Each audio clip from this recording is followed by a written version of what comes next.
tudo bem com vocês? Hoje estamos turisteiras.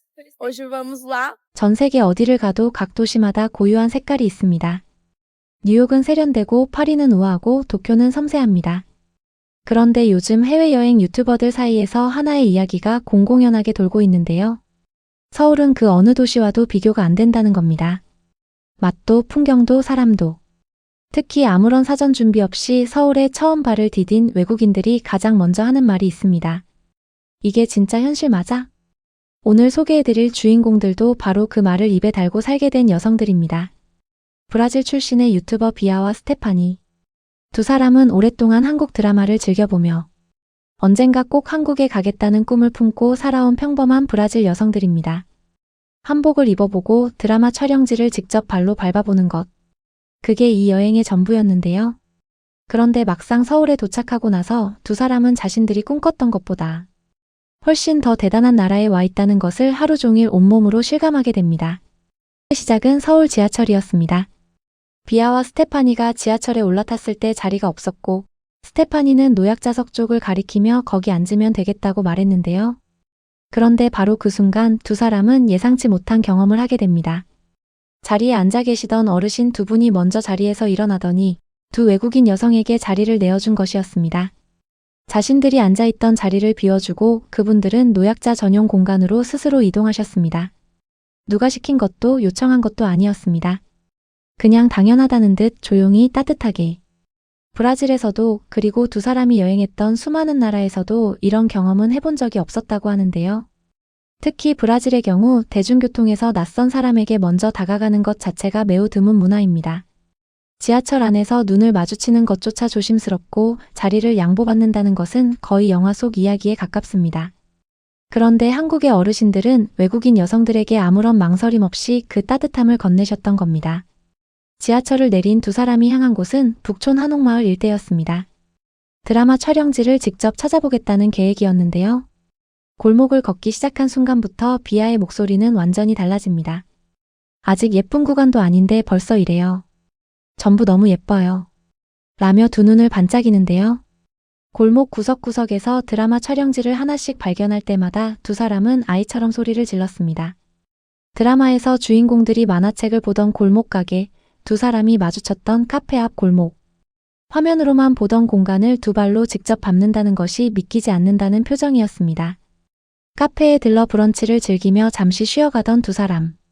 그런데 가게를 나서는 길에 도로 위에서 도저히 눈을 뗄 수 없는 무언가를 발견하고 맙니다. 자전거도 아니고 버스도 아니고 그렇다고 전차라고 부르기엔 너무 귀여운 초록빛 차체에 지붕을 얹은 이 독특한 탈 것은 사람들이 직접 페달을 밟으며 서울 도심을 달리는 위라이드 서울전차였습니다. 사실 이 서울전차는 단순한 탈 것이 아닙니다. 20세기 서울을 누볐던 마지막 전차인 381호 전차를 모티브로 만들어진 레트로 스타일의 15인승 차량인데요. 페달과 배터리만으로 움직이며 가이드 겸 차장이 함께 탑승해 서울의 역사와 문화를 설명해주는 이색 투어 프로그램입니다. 운행 시간은 총 1시간 30분.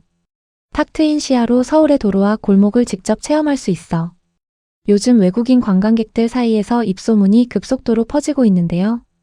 해외에서는 이미 페달펍이라는 이름으로 비슷한 투어 문화가 있습니다만 서울의 위라이드는 거기에 역사적 스토리텔링과 문화 해설까지 덧붙였습니다.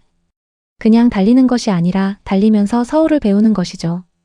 비아와 스테파니는 이 장면을 보며 한국은 관광객에게 도시를 즐기는 방법 자체를 새롭게 만들어주는 나라라며 감탄을 쏟아냈는데요. 브라질 상파울루에서 이런 도심 투어를 한다는 건 상상조차 어려운 일이라고 했습니다. 오후가 되어 두 사람은 경복궁 근처에서 한복 대여를 시도합니다. 그런데 가게에 도착하자마자 직원분이 먼저 말을 건네는데요. 지금 한복을 빌리면 경복궁 마감 시간에 걸릴 수 있다는 사실을 먼저 알려주신 겁니다. 자신들의 가게에서 옷을 빌려주면 돈을 벌 수 있는 상황임에도 불구하고 손님이 헛걸음할 수 있다는 걸 미리 알려준 것이었습니다. 두 사람은 그 순간에 대해 이렇게 말합니다. 어떻게 이런 가게가 있냐고. 브라질이었으면 그냥 빌려주고 돈부터 받았을 거라고요. 한국의 이 작은 배려 하나가 두 사람에게는 이 나라의 수준을 가늠하는 기준점이 되어버렸습니다. 한복 체험은 다음에 다시 오기로 하고 거리를 지나다가 과일 가게에 들르는데 여기서 또 재미있는 에피소드가 펼쳐집니다. 비아가 과일을 고르다가 돈을 내지 않은 채 그냥 걸어가 버린 것이었는데요. 한참을 걷다가 손에 과일이 쥐어져 있다는 걸 깨달은 비아는 황급히 되돌아가 돈을 냈습니다. 그런데 두 사람이 놀랐던 건 그 다음이었습니다. 가게 주인이 화를 내거나 이상한 눈으로 보는 것이 아니라 그냥 웃으며 받아줬다는 것이었습니다. 브라질이었으면 그냥 못 가져갔을 거예요. 라며 두 사람은 씁쓸한 웃음을 지었습니다. 그리고 두 사람은 거리를 걷던 중 신기한 물건을 발견합니다. 핑크색 버스. 외관이 온통 핑크빛 솜털로 뒤덮인 딱 봐도 귀엽기 짝이 없는 버스였는데요. 바로 남산 순환버스였습니다. 비아는 카메라를 꺼내들며 소리를 높입니다. 핑크 버스잖아요. 저거 타야 해요. 두 사람은 망설임 없이 버스에 올라탔고 버스 내부도 온통 작은 캐릭터 인형들로 꾸며져 있었다며 연신 카메라를 이리저리 돌려댑니다. 한국의 버스는 단순히 사람을 이동시키는 교통수단이 아닙니다. 어떤 버스는 도심 속 작은 동화책이 됩니다. 브라질의 버스 문화와 비교하면 이 차이는 더욱 선명해지는데요. 상파울루의 버스는 낡고 복잡하며 소매치기를 조심해야 할 정도로 긴장감이 높습니다. 그런 버스 문화 속에서 자란 두 사람. 눈에 온통 핑크빛으로 가득한 서울의 버스는 현실처럼 느껴지지 않았던 겁니다. 귀여운 핑크 버스가 데려다준 곳은 남산타워였습니다. 전망대에서 내려다본 서울의 야경. 끝이 보이지 않는 불빛의 물결이 산과 강 사이를 가득 채우고 있었는데요. 비아는 한동안 아무 말도 하지 못했습니다.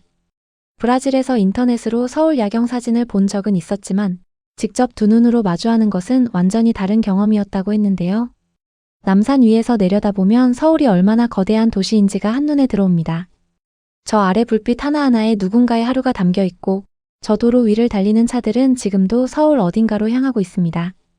브라질의 리우데자네이루에도 야경이 아름다운 곳이 있지만 두 사람은 서울의 야경이 뿜어내는 에너지가 전혀 다른 종류라고 말합니다. 정돈되어 있고 촘촘하고 그리고 살아있다고. 심지어 전망대 한쪽에는 브라질리아와 리우데자네이루까지의 거리가 표시된 안내판이 세워져 있었는데요.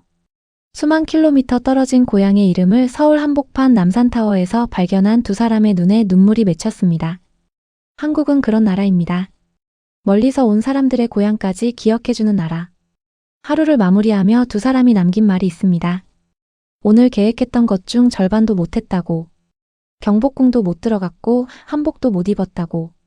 그런데 이상하게도 이렇게 행복한 하루는 처음이라고요.